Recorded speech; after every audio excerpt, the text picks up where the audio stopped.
Формально этот ролик привязан к новости. Депутат Евгений Марченко предложил исправить 63-ю статью Уголовного кодекса, дополнив список отягчающих вину обстоятельств наличием иностранного гражданства. Депутат Марченко – это хрен с горы. Скорее всего, этот правовой нонсенс пока не попадет в УК. Тем не менее, понятно, что чует депутат, куда ветер дует. У государства произошло явное пополнение списка врагов, и те люди, которые приезжают в Россию, а не покидают ее, объявлены легитимной целью. Сегодня поговорим об этом и начнем с простого наблюдения. Российское государство ведет себя так, будто народу у него, как у дурака фантиков. Что оно может выбирать, кто и откуда родом будет работать в его экономике.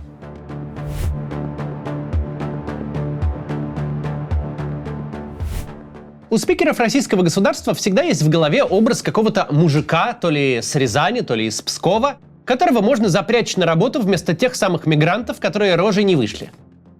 Проблема таких рассуждений в том, что государство никак не может определиться, чего оно вообще хочет от этого мужика, существующего только в воображении начальников различного калибра. Государство хочет мужика этого убить в окопе и готово за это заплатить неограниченные деньги. Одновременно хочет, чтобы он работал на стройках, подметал дворы, грузил овощи на складах, конкурируя по зарплате с мигрантами из стран Центральной Азии. Коллективное воображение российской бюрократии живет в реальности, которая перестала быть актуальной примерно после Второй мировой войны. В воображаемой реальности, где у них есть бесконечный, совершенно неисчерпаемый человеческий ресурс, на горбу которого можно ездить сколько угодно. Воевать, заводы строить, целину поднимать, мегапроекты реализовывать, города в Сибири с нуля возводить. Помните, этим незадолго до войны грезил ныне отставной министр обороны. Что есть некий русский народ, который им, если что, новый Беломор-канал голыми руками выроет. В реальности же в России нулевая безработица. Это хорошо звучит в пропагандистских сводках, но на самом деле означает, в России грохнулся рынок труда и работать некому. Ситуация, когда работодатели сидят без сотрудников, на практике ничем не лучше, чем обратная ситуация, когда люди сидят без работы. Причем в среднесрочной перспективе дефицит кадров обернется безработицей. Ситуация полностью изменится. Но это тема другого разговора. Суть в том, что Россия по естественным причинам находится в демографической яме.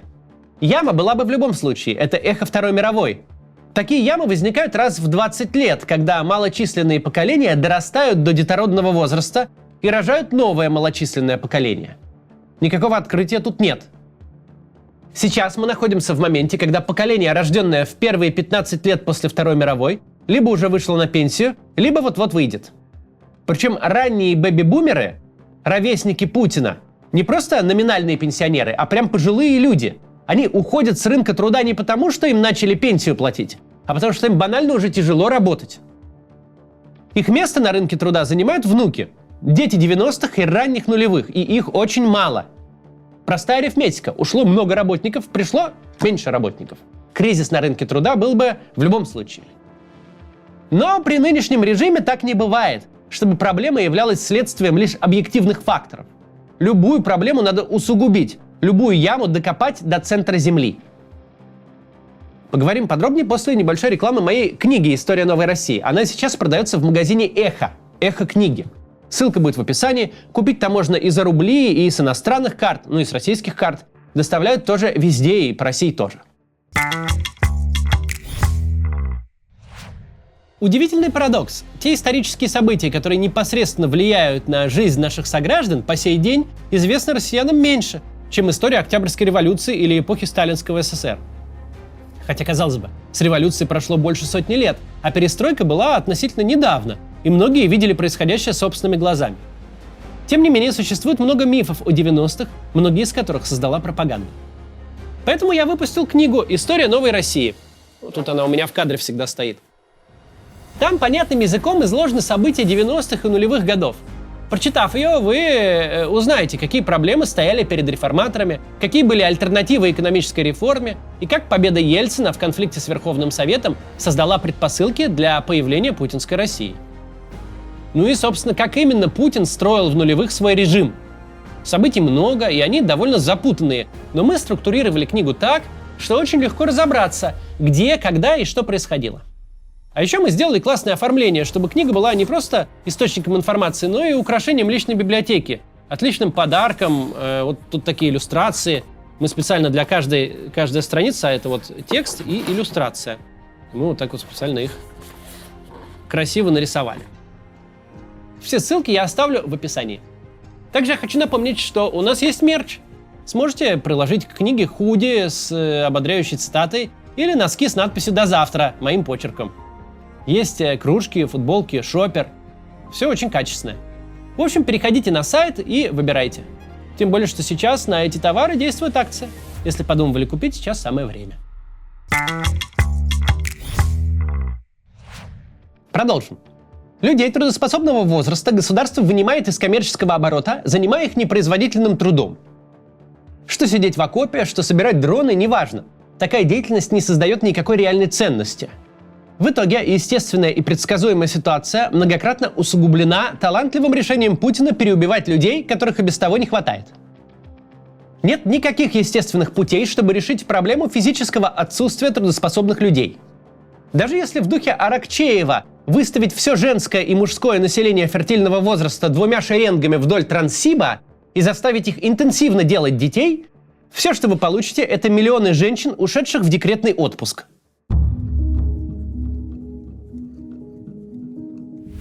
Да, российское начальство смотрит на граждан, как заводчики на породистых лошадей.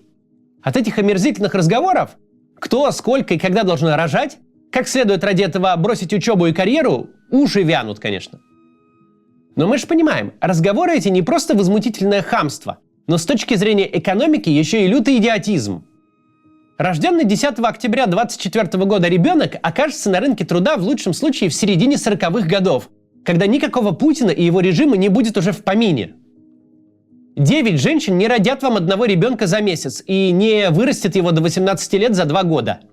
Дети с экономической точки зрения – это стартап, куда родители и государство должны 20 с лишним лет только вкладывать, без гарантии, что из этого выйдет толк. Единственный способ получить готовых к работе людей здесь и сейчас – это привлечь мигрантов. Этот способ может вам нравиться, может не нравиться, это не важно. Важно, что пока у вас нет антропоморфных роботов, пока что-то похожее на людей нельзя собрать на заводе, люди к нам могут только приехать. Впрочем, у Кэмерона терминатор австрияк, так что и тут все непросто. На примере этого вопроса становится все более очевидно, до какой степени российское государство не является единой сущностью. Для финансово-экономического блока правительства, для Центрального банка все очевидно. Проблемой является не приток мигрантов, а их отсутствие. Когда-то в 90-е, нулевые и частично в 10-е годы для постсоветских стран Центральной Азии Россия действительно была единственным и безальтернативным центром мира. Мигранты из Таджикистана, Кыргызстана, Узбекистана были готовы терпеть любые условия труда и любую нетолерантность общества и поборы от всех на свете силовиков, потому что работа в Москве позволяла содержать на хорошем уровне целую семью на родине. Сейчас времена радикально другие. С курсом в почти 100 рублей за доллар и с таким дефицитом кадров, что иногда на складах работать некому и образуются дефициты продовольствия. Это не Россия особенно нужна мигрантам из Центральной Азии. Это России они нужны как воздух.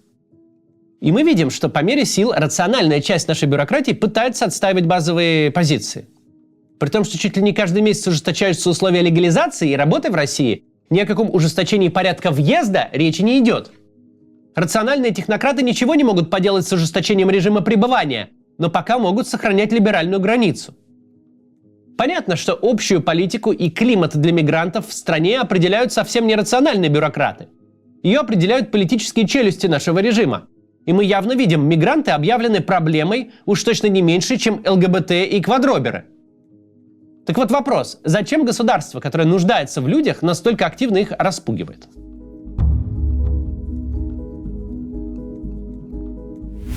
Основная причина прозрачна. Мигранты – удобный объект для ненависти. Ксенофобия – базовое свойство человека, и как человечество доросло до чего-то похожего на политику, с тех пор политики играют на страхе перед чужими. Не того цвета, не того языка, не той веры, но не той конфессии, не той ориентации. Большие, сложные, дорогие усилия нужно прилагать, чтобы в обществе погасить ксенофобию, чтобы сделать ее неприличной. А сделать наоборот много ума не надо. Тем более во второй половине третьего года войны, когда ненависть к врагам внешним продавать уже не так просто, когда уже всеми обзываловками обозвали, всеми ядерными бомбами погрозили, ненависть к мигрантам более осязаема. Так легче показать какую-то победу. Принять какой-то максимально людоедский закон или показательно кого-то выслать. Это не биться месяцами за очередные руины. У мигрантов нет танков, они не сопротивляются. Это победа, которую можно одержать бумажкой и телевизором. Лучший тип победы для режимов типа российского. И это работает. Чем активнее начальство гнобит мигрантов, тем больше людей в вопросах начинают отвечать. Наплыв мигрантов – это проблема, это угроза. И плевать, что наплыва нет никакого, есть лишь отток. Плевать, что случись сейчас наплыв, это для экономики было бы только счастье, а не проблема. Но базовое свойство ксенофобской риторики в том, что ей не требуется внешнего подкрепления из реального мира. Если людям упорно внушать, что славянское население Москвы вот-вот будет вытеснено азиатским, они начнут в любой толпе видеть только азиатов.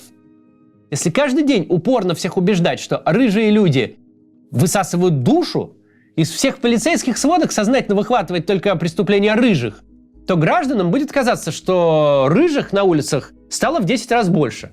И они опасны. Мигранты – это миллионы людей. Среди них, чисто статистически, десятки тысяч ведут себя нехорошо, нарушают местные законы и обычаи. Среди них тысячи профессиональных преступников и сотни таких, про кого можно снять леденящую душу документалку. Несложно выхватывать из сводок и смаковать преступления мигрантов, формируя в гражданах убеждение, будто приезжие устраивают геноцид местного населения. Забывая уточнить, что в тот же день, когда один таджик порезал одного русского, 20 русских порезали друг друга. Никого статистика не интересует. Телевизор не Росстат. Телевизор продает эмоции. Сюжет о том, как чужие обижают своих, абсолютно неисчерпаемый источник эмоций. Важно, что эмоции это бесплатные. Никто, слава богу, не предлагает идти громить таджикское общежитие. Ничего похожего. Вместо этого предлагается устроиться на диване и смотреть, как лихо государство расправляется с чужими и защищает своих. Сумасшедшие законодательные инициативы или даже не инициативы, а заявления типа предложение признать иностранное гражданство обстоятельством, отягчающим вину при совершении преступления. Это все, конечно, персональный идиотизм конкретных депутатов с целью привлечь к себе внимание. Но мы видим, что появляются такие заявления в рамках вполне комплексной государственной кампании, в результате которой сильно усложняется легализация иностранных рабочих в России, увеличиваются сроки получения ВНЖ, получение гражданства насмерть увязывается с постановкой на воинский учет, а отмена решения о вступлении в гражданство, то есть, по сути, запрещенное Конституцией лишение гражданства, упрощается до предела. Это кажется безумием. Государство вполне официально признает, что у него полный швах с людьми любой квалификации, от грузчиков до инженеров. Государство, которое вообще не США, у которого очередь иностранцев стоит на выход, а не на вход, которое за граждан бывших советских республик вообще-то должно теперь конкурировать много с кем. С Казахстаном, с Турцией, с богатыми нефтеносными странами Ближнего Востока. У государства этого нет какой-то киллер-фичи, мощного паспорта-вездехода или роскошного социала, как у Германии, который ищет по всему миру, в том числе и в Узбекистане, новые рабочие руки и всем упрощает въезд. С учетом курса рубля нет возможности быстро и легко озолотиться, работая в России. Никаких особых преимуществ. И эта же страна делает все возможное, чтобы распугать тех, кто в нее добровольно едет. Это же какое-то экономическое самоубийство. Такого просто не может быть. Но на самом деле, если немного понаблюдать за нашим начальством, а мы это, к сожалению, вынуждены делать четверть века, становится довольно очевидно. Политическая целесообразность для него всегда будет на 2 корпуса впереди идти любых других соображений. Особенно, если это аккуратные замечания из бухгалтерии, к которой приравнен весь российский финансово-экономический блок. Если поступки начальства оценивать не с точки зрения какой-то высшей абстрактной рациональности и блага для страны, а с точки зрения единственной начальства задачи – удерживать власть, пока смерть не разлучит с ней, то все становится вполне прозрачно. С точки зрения сохранения власти страну нужно перманентно поддерживать в состоянии легкого безумия. Войны на все фронты, на внешний и на внутренний, где враг и под Часовым Яром, и в Вашингтоне, и на соседней стройке. Над врагами одерживаются победы одна за другой, но всех победить не удастся никогда. Воевать будем вечно, а значит режим навечно нуждается в неограниченных полномочиях военного времени. Что задачи эти несколько противоречат циферкам, что и работать некому, и деньги не бесконечные, ну так это проблема бухгалтерии. Начальство о них не задумывается. Что-нибудь придумают. Как-то же всегда выруливали, вырулят и сейчас. Регулярная торговля ксенофобией, обучение граждан шовинизму закладывают бомбу под будущее. Ну уж точно не те, кто отменил уголовный кодекс и распустил тюрьмы, будут переживать о каких-то последствиях отравления общества ненавистью. Это не станет самой главной проблемой, когда придет время. Поэтому до конца строя россияне будут вынуждены жить в этом чудо-мире, чудо-системе, которая мечется как ослик между двумя стогами. С одной стороны, говорит мигрантам, что им тут официально не рады и всячески их унижает, с другой обманом заманивает женщин из Африки, Азии и Латинской Америки на заводы для строительства дронов, как сегодня сообщил Associated Press. Здесь можно сделать тот же вывод, что и вчера, когда мы обсуждали блокировку Дискорда и других сервисов. Государственная дисфункция выглядит свирепо и отвратительно, от нее страдают реальные люди. Но это именно что дисфункция. И по мере своего развития она сокращает жизнь режиму, потому что дисфункция рано или поздно приводит к неуправляемости. До завтра.